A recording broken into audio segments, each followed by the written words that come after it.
एक तरफ लाखों एस्पिरेंट्स और एक तरफ सिर्फ चुनिंदा सीट्स, लेकिन फर्स्ट अटेम्प्ट में नॉरसेट वही स्टूडेंट क्लियर करता है जो साइंटिफिक तरीके से पढ़ता है और फिर मिलती है जॉब, रिस्पेक्ट और साथ ही 1 लाख प्लस की salary. Hello dear nursing aspirants, आज की इस वीडियो में हम पढ़ेंगे वो साइंटिफिक मेथड्स जो कि टॉपर्स यूज करते हैं और जिन मेथड से आप फर्स्ट अटेम्प्ट के अंदर ही नॉरसेट क्रैक कर सकते हो। स्टार्ट करने से पहले एक इंपॉर्टेंट चीज जान लो कि नॉरसेट क्रैक करना वो भी फर्स्ट अटेम्प्ट में कोई आसान चीज नहीं है, लेकिन इम्पॉसिबल भी नहीं है। इम्पॉसिबल कुछ भी नहीं है अगर तुम सही अप्रोच इस्तेमाल करो, सही स्ट्रेटजी बनाओ, सही स्केड्यूल के साथ और कॉन्फिडेंस और मेहनत के साथ अगर अप्रोच करोगे तो ऑब्वियसली तुम फर्स्ट अटेम्प्ट में क्रैक कर सकते हो।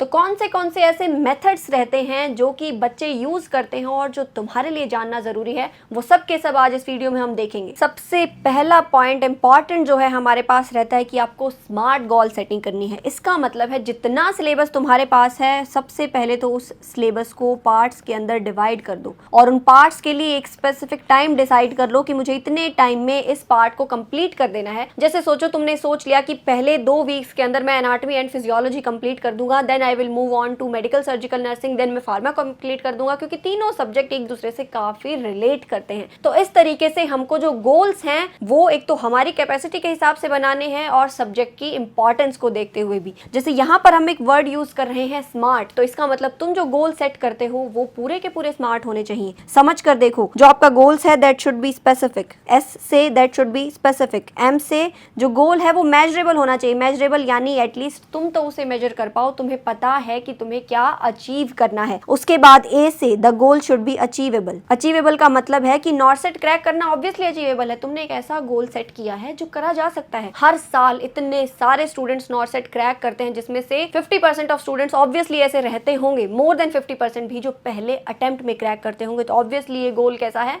अचीव किया जा सकता है। उसके अलावा नेक्स्ट हमारे पास रहता है कि गोल आपका कैसा होना चाहिए, रेलिवेंट होना चाहिए। अब ये आपका रिलेटेड है आपकी स्टडी से, यानी कि जो चीजें पढ़ते हो रेलिवेंट चीजें पढ़ो। ऐसे ही कुछ भी फालतू की चीजों पर टाइम वेस्ट नहीं करना है, इंपॉर्टेंट चीजों पर यहाँ पर फोकस करना है।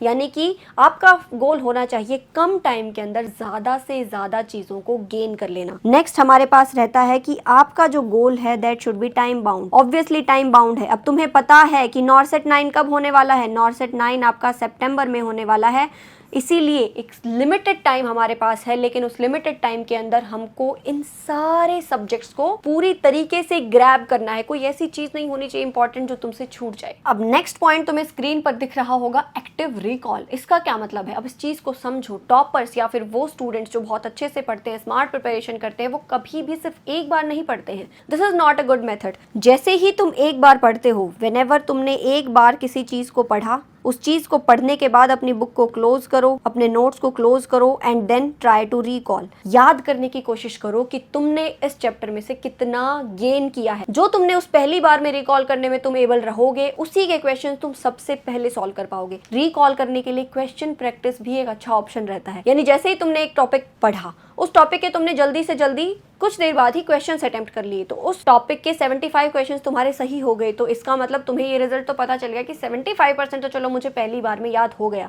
फिर फोकस करना है उस बचे 25% पर। अब नेक्स्ट इंपॉर्टेंट टेक्निक हमारे पास रहती है स्पेस्ड रिपीटेशन मैजिक। इस वर्ड से अगर तुम नहीं समझ पा रहे हो तो इस चीज को समझो कि एक बार पढ़ लिया तो हो गया, ऐसा नहीं है। Revision is the key.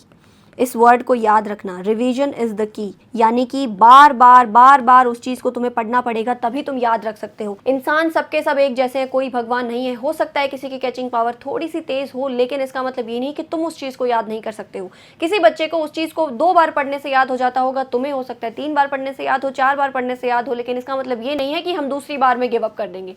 नहीं, इस चीज को तब तक हमें लेकर जाना है तब तक कि हमको वो पूरा याद नहीं हो जाता। जैसे फॉर एग्जाम्पल बनाकर लिखो, आपने फर्स्ट डे उसको रिवाइज किया, थर्ड डे फिर से देखा, 5th डे एक बार फिर से देखा, 7th डे जब आप उसको देखोगे तो तब तक आप उस चीज को गेन कर चुके होगे। This is important. बहुत सिंपल सी चीज है लेकिन बहुत इफेक्टिव है। नेक्स्ट हमारे पास फेवरेट टेक्निक रहती है, दैट इज पोमोड्रो टेक्निक।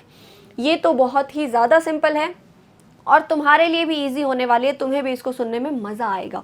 अब सोचो तुम हाफ आवर का एक पीरियड लगाकर चलो। आई can say 1 pomodoro is equal to half hour. Half hour यानी कि 30 मिनट्स। 30 मिनट्स के अंदर से हमने क्या किया, 25 मिनट तो हमने किया पढ़ाई, जिसमें से 5 मिनट मैंने ब्रेक ले लिया। अब ये ब्रेक उस चीज़ के लिए है कि आपका ब्रेन एग्जॉस्ट ना हो जाए। It's kind of a gym session. जब भी तुम जिम करते हो तो इस चीज़ को समझना, हम क्या करते हैं, कंटिन्यू थोड़ी ना 2 घंटे के लिए जिम करते रहते हैं, एक्सरसाइज कंटिन्यू नहीं करते हैं। We do 1 or 2 exercises, then we take a simple break, we can take water, है ना, हल्का सा वॉक करते हैं, फिर से वही सेम काम करने लग जाते हैं। ऐसा ही सिमिलर हम स्टडी के साथ भी कर सकते हैं।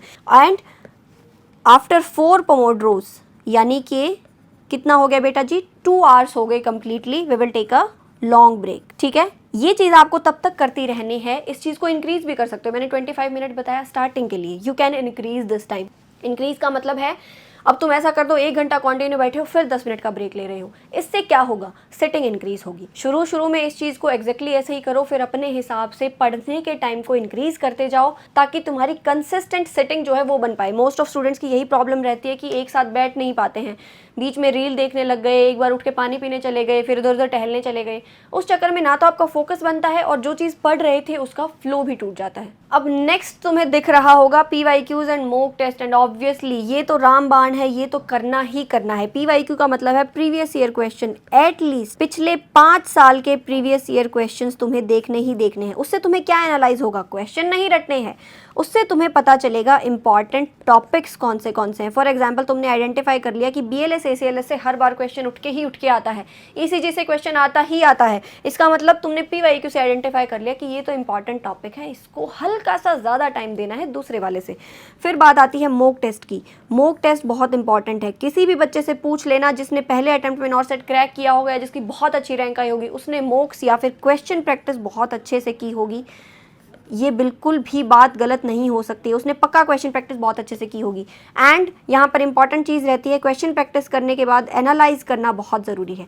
एनालाइज करो अपनी मिस्टेक्स को, कहाँ पर गलतियाँ कर रहे हो, और फिर उन मिस्टेक्स को कभी भी दोबारा रिपीट नहीं करना है। अब नेक्स्ट टेक्निक हमारे पास रहती है फेमेंट टेक्निक। अब तुम कहोगे कि मैम ये कैसा अजीबोगरीब सा नाम आ गया, तो इसकी सिंपल सी बात को समझ लेना, टीच टू लर्न। इसका मतलब है कि एग्जाम्पल लेके चलो, कोई चीज़ तुम्हें बिल्कुल समझ नहीं आ रही है, बिल्कुल ही पल्ले नहीं पड़ रही है, 4 बार पढ़ लिया है, समझ ही नहीं आ रहा है, शब्द सारे ऊपर से जा रहे हैं। उस बात में क्या सोचो, जस्ट इमेजिन कि यही सेम टॉपिक तुम्हें किसी और को पढ़ाना है, या फिर किसी सोचो छोटे बच्चे को तुम्हें ये बात समझानी है, तो कैसे सिंपल करके समझा पाओगे। अगर तुम उसे समझा पाए इसका मतलब तुम खुद भी समझ चुके हो, और नहीं समझा पाए हो तो फिर से एक बार पढ़ो और फिर से किसी और को उस चीज़ को समझाने की कोशिश करो। Teach to learn. किसी और को पढ़ाने से कभी कभी हमारी बहुत सारी चीज़ें क्लियर हो जाती हैं। And last but not the least, सबसे इंपॉर्टेंट चीज़ है योर हेल्थ मैटर्स। अब ऐसा भी नहीं करना है कि पढ़ते ही जा रहे हो और अपनी सेहत को तुमने खराब कर लिया है, नहीं। It is important. यहाँ 3 चीज़ों के बारे में बहुत अच्छे से ध्यान रखना। सबसे पहली चीज़ है अच्छी नींद। एटलीस्ट 7 hours आपको सोना ही सोना है। नहीं सोओगे तो दिमाग पूरा दिन थका रहेगा, कोई फायदा नहीं है, कुछ भी प्रोडक्टिविटी नहीं निकल पाएगी अगर तुम सोने के टाइम पर नहीं सो रहे हो। अपनी स्लीप साइकिल बहुत अच्छी रखनी है। नेक्स्ट हमारे पास चीज आती है खाना। हेल्दी मील्स अवॉइड करो, फास्ट फूड को, कोई भी ऐसी चीज खाने से बचो जिससे कि तुम बीमार हो सकते हो। एंड लास्ट चीज आती है कुछ ना कुछ माइल्ड एक्सरसाइज करो, वॉक करो या फिर मेडिटेशन करो। कुछ ना कुछ एक ऐसी चीज़ आपको करनी पड़ेगी जो आपको सूट करती है। योगा अच्छा लगता है, योगा करो। वॉक करना अच्छा लगता है, वॉक करना करो। और बीच बीच में कभी कभी होते हैं ना कुछ लोग जिसे डांस करना अच्छा लगता है, गाना गाना अच्छा लगता है, तो बीच बीच में दिन में कभी एक बार अपनी हॉबीज़ को भी दे दिया करो 10-15 मिनट। उससे क्या होगा, दिमाग रिलैक्स रहेगा, बर्डन कम लगेगा, स्ट्रेस भी कम होगा, एंग्जाइटी रिलीफ होगी और पढ़ाई की पढ़ाई हो जाएगी। तो ये तो मैंने तुम्हें बता दिए हैं वो मेथड्स जो अपना के तुम नॉर्सेट को फर्स्ट अटेम्प्ट में क्रैक कर सकते हो। लेकिन सिर्फ मेथड्स से नहीं होगा बेटा जी, हमको अच्छा कंटेंट भी चाहिए, हमको अच्छे क्वेश्चंस भी चाहिए। वो कहाँ पर मिलेंगे? तो उसके लिए नोट डाउन कर लो, इस चीज़ को भूलना मत, बहुत इंपॉर्टेंट चीज़ है। यहाँ 2 टाइप के बच्चे हमारे पास हो सकते हैं।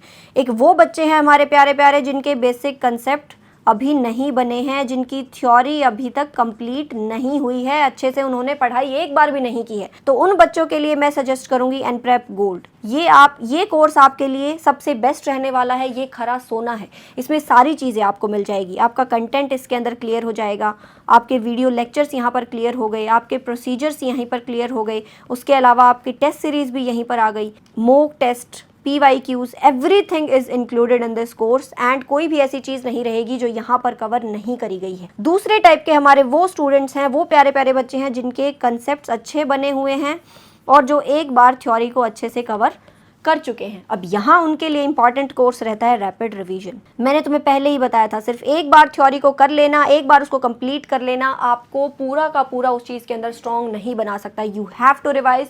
और यहाँ पर आपको मिलने वाला है 100 आवर्स के अंदर वो सारे के सारे इंपॉर्टेंट चीज़ें जो कि आपसे एग्जाम में पूछे जाने वाली है। 100 आवर्स के अंदर आप कंप्लीट नर्सिंग को रिवाइज कर लोगे विद द क्वेश्चन बैंक, यानी क्वेश्चन बैंक भी आपका यहाँ पर इंक्लूडेड रहेगा and the test series also.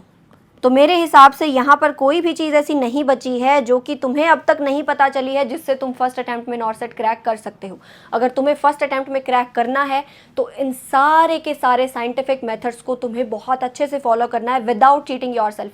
सबसे पहले इंपॉर्टेंट है अपने आप के साथ ऑनेस्ट रहो। जो तुम्हारी मेहनत है वो ज़रूर एक दिन रंग लाएगी। और जाते जाते एक और बोनस पॉइंट तुम्हें दे देती हूँ जिसकी सारे स्टूडेंट्स को बहुत ज़्यादा रिक्वायरमेंट रहती है, एक प्रॉपर गाइडेंस की, एक सपोर्ट की जो थ्रू आउट योर जर्नी तुम्हारे साथ बना रहे, ताकि उन दिनों में जब हमारी मोटिवेशन टूट जाती है और हम सोचते हैं कि अब मुझसे और नहीं हो पा रहा है, मैं और नहीं पढ़ पाऊंगा या मैं इसको क्रैक नहीं कर पाऊंगा, या फिर किसी एग्जाम से रिलेटेड कोई क्वेरी है, किसी भी तरह की कोई भी प्रॉब्लम है, तो आप किसी भी टाइम हमारे सपोर्ट ग्रुप के नंबर पर कॉन्टैक्ट कर सकते हो, मैसेज कर सकते हो। We are always here for you. यही एनप्रेप की खासियत है कि सिर्फ एक बार आपको ऐसा नहीं बोलेंगे कि पढ़ाया और आपका हाथ छोड़ दिया, नहीं। जिस दिन से आपकी जर्नी हमारे साथ स्टार्ट हुई है और जब तक आप नर्सिंग ऑफिसर नहीं बन जाते हैं एंड उसके बाद भी, we are always with you. हमेशा हम आपके साथ रहेंगे। किसी भी तरह की कोई भी प्रॉब्लम है तो 1-to-1 मेंटोरशिप एंड गाइडेंस आपके लिए अवेलेबल है। तो मेरे हिसाब से अब तक सारी बातें तुम्हें समझ आ गई होंगी, तो किस बात की देरी है, जल्दी से जल्दी एनप्रेप ऐप डाउनलोड करो और अपनी प्रिपरेशन को स्ट्रॉन्ग बनाओ। एंड ऐसे ही इन्फॉर्मेटिव कंटेंट के लिए चैनल को सब्सक्राइब कर लेना। All the best.